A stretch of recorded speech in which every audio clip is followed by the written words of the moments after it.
दोस्तों नमस्कार। मैं श्यामनाथ यादव अम्बेडकरवादी। आप लोगों को याद होगा कि बुलेट ट्रेन का सपना पीएम मोदी दिखाए थे देश की जनता को, और उस बुलेट ट्रेन का हाल क्या है इस पोस्ट में आप लोगों को जो लिखा है हम पढ़कर बता रहे हैं। बुलेट ट्रेन प्रोजेक्ट में हमने भारत की लापरवाही देखी है। देखिए, ये कह रहे हैं जहाँ से समझौता था बुलेट ट्रेन बनाने के लिए, वहाँ के पूर्व मंत्री।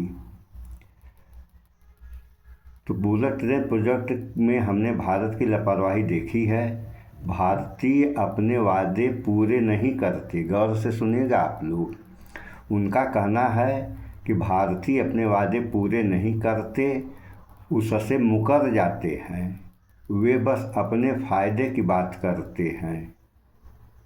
और ये कहना है हिदेकी माकिहारा, जापान के पूर्व मंत्री। पोस्ट देखें आप लोग, देखिए। और होगा क्या कहने को, अगर अपनी गलती है तो स्वीकार कर लेना चाहिए, जो प्रोजेक्ट है उसको पूरा करना चाहिए। लेकिन कहने को कह दिए, पूरा कब होगा यह भी समझ दे देना चाहिए। तो ये समझ देने वाला कोई है नहीं। तो इस बारे में थोड़ा सा आप लोगों को हम एक प्रमाण देंगे और एक जो है इसका थोड़ा सा समाचार भी सुनाएंगे। अब देखिए, दूसरा ये है, बुलेट ट्रेन प्रोजेक्ट पर जापान ने लगाए आरोप। भारत ने वादे तोड़े, यानी वो कह रहे हैं भारत ने वादे तोड़ दिए, यानी अब बुलेट ट्रेन का सपना सपना ही रह जाएगा, बन नहीं पाएगा।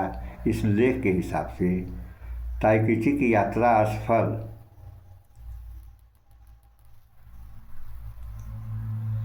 अब देखिए क्या होता है, ये प्रोजेक्ट पूरा होता है या नहीं पूरा होता है।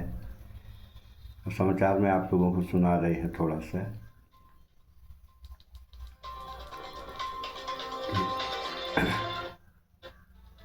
जापान के पूर्व मंत्री का भारत पर बड़ा आरोप। बुलेट ट्रेन परियोजना पर लगाया वादा खिलाफी का आरोप।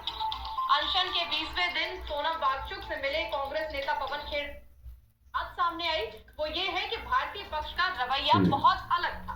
मेरे अनुभव में सुना रहे हैं सर, थोड़ा सा है क्या नहीं रहे।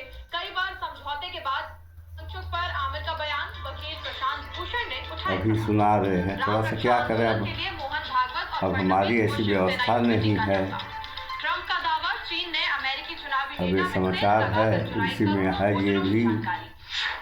अब सुनिए, पूर्व मंत्री हिदेकी माकिहारा ने बुलेट ट्रेन प्रोजेक्ट को लेकर भारत पर गंभीर आरोप लगाए हैं। माकिहारा ने एक्स पर पोस्ट कर लिखा कि भारत में शिंकानसेन बुलेट ट्रेन परियोजना में मैं खुद भी शामिल था, लेकिन अंतर्राष्ट्रीय बैठकों और बातचीत के दौरान सबसे ज्यादा जो बात सामने आई वो ये है कि भारतीय पक्ष का रवैया बहुत अलग था। मेरे अनुभव में वे कई बार किए गए वादों पर कायम नहीं रहे। कई बार समझौते के बाद भी अपनी बात बदल दी और आखिर तक अपने हितों को आगे बढ़ाने की कोशिश करते रहे। परियोजना से जुड़े मंत्री का रवैया भी मुझे अच्छा नहीं लगा। अगर शीर्ष स्तर पर ऐसा व्यवहार हो तो अच्छी साझेदारी करना बहुत मुश्किल हो जाता है। माकिहारा ने आगे लिखा कि इस परियोजना में पूरी मेहनत और ईमानदारी से काम करने वाले जापानी लोगों के सम्मान में मैं कहना चाहता हूं कि मेरे अनुसार इस परियोजना के आगे नहीं बढ़ पाने की पूरी जिम्मेदारी भारतीय पक्ष पर है। माकिहारा का दावा है कि प्रधानमंत्री तकाइची की भारत यात्रा से कोई भी खास नतीजा नहीं निकल पाया। खबर का दावा है कि भारत की बुलेट ट्रेन परियोजना में सुरक्षा के लिए अहम सिग्नल सिस्टम से जापान को बाहर कर दिया गया। सुनिए आप लोगों ने, सोनम वांगचुक के समर्थन में विपक्ष लगातार एकजुट होता दिखाई दे रहा है। अनशन के 20वें दिन कांग्रेस के वरिष्ठ नेता पवन। आप लोग देखें कि हो क्या रहा है इस डिजिटल इंडिया में। और वो सामने देखिए, दिख रहा है ना, उसमें इलाज होता है। 750 बेड का हॉस्पिटल है, वो ऊपर का वो बिल्डिंग जो दिख रहा है, उसमें 750 बेड का हॉस्पिटल है और 1250 करोड़ रुपए का ये एम्स है। देखिए आप, मैं जहाँ खड़ा हूँ वो आधिकारिक तौर पर एक बीएड कॉलेज है। यहाँ पर छात्र भी हैं, कैंपस भी है, देखिए खेलकूद के लिए पोखरी है, पुस्तकालय भी है, बाकी घास फूस से कहाँ बिल्डिंग दिख रही है। यहाँ से 150 बच्चे 100 बीएड के और 50 बीएससी बीएड के पास होकर निकले हैं। और वो सामने बिल्डिंग दिख रहा है ना, दोबारा भी उसमें देख इलाज लीजिए आप होता है। लोग। 750 बेड का हॉस्पिटल है, वो ऊपर का वो उसमें 750 बेड का हॉस्पिटल है और 1250 करोड़ रुपए का ये एम्स है। देखिए आप, मैं जहाँ खड़ा हूँ वो आधिकारिक तौर पर एक बीएड कॉलेज है। यहाँ पर छात्र भी हैं, कैंपस भी है, खेलकूद के लिए मैदान तो है ही, पुस्तकालय भी है, लैब भी है और साल दर साल यहाँ से 150 बच्चे 100 बीएड के और 50 बीएससी बीएड के पास होकर निकले हैं। और वो सामने बिल्डिंग दिख सुन रहा लिया है, आप लोगों ने? इलाज होता है 7.5। ये हो रहा है, होने को ये हो रहा है, और कहने को क्या कहा जा रहा है? कहते कुछ हैं और कहते कुछ हैं। यहाँ बिल्डिंग है ही नहीं है, डॉक्टर भी निकल रहे हैं, बच्चे भी पास हो रहे हैं और कुछ है ही नहीं है। स्थिति ये यहाँ पे है। अभी जो है बुलेट ट्रेन वाले पे सारा दो जो जापान पे मर दिया जाएगा, बात ख़त्म। ये हो रहा है। सो ये जो हो रहा है इस देश के विकास के लिए नहीं हो रहा है, विनाश के लिए हो रहा है। और अगर विनाश ही होता रहा, जैसा कि आप लोग देख ही रहे हैं, जो तमाम जो है पेपर आउट हो जा रहे हैं।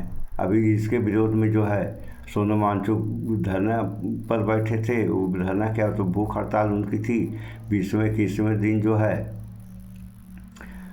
वो वहाँ से उठा लिए जाते हैं, अस्पताल में भर्ती किए गए हैं, जबकि वो कह रहे हैं मुझे किसी प्रकार की परेशानी नहीं है, मुझे किसी प्रकार की दवा भी नहीं खानी है। वो मामला जो है अस्पताल प्रशासन से लेकर के अब कोर्ट में गया। अब देखिए आगे आगे क्या होता है।